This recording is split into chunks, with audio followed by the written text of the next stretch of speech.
చాలా రోజుల నుంచి కొన్ని కమెంట్స్ వస్తున్నాయి, అన్నయ్య మీ చేతి వేలికి ఏమైంది అని చెప్పి. అండ్ కొంతమంది అది సీరియల్లో నిజంగా తగిలిందా లేకపోతే సీరియల్ కోసం కట్టు వేసుకున్నారా అని చెప్పి. సో వీడియో తీసి పెడదాం అని చెప్పి చేస్తున్నాను. సో ఎస్, అది నిజంగానే తగిలింది. లక్ష్మీ నివాసం కొత్త సీరియల్లో ఒక యాక్షన్ సీన్ చేస్తుంటే జరిగిందనమాట. నార్మల్ గా అయితే డమ్మీ కట్టే యూజ్ చేస్తారు, కాకపోతే ఆ రోజు ఒరిజినల్ యూజ్ చేశారు. పోనీ ఒరిజినల్ యూజ్ చేసినా దానికి ప్లాస్టర్ అనేది వేస్తారు, ఆ రోజు అది వేయలేదు. సో మా ఆయన కూడా చూసుకోలేదు.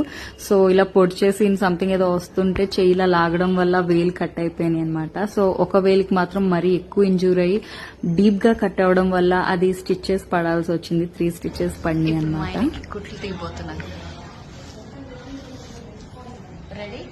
సో ఇవాళకి 15 days అవుతుంది ఇన్సిడెంట్ జరిగి. సో ఈ రోజు అయితే కుట్లు తీసేస్తున్నారు అండ్ ఏం ప్రాబ్లం లేదు, ఇంకొంచెం అతకాల్సింది ఉంది అంతే. ఒక 4-5 days డ్రెస్సింగ్ చేసుకుంటే సరిపోతుంది అన్నారు.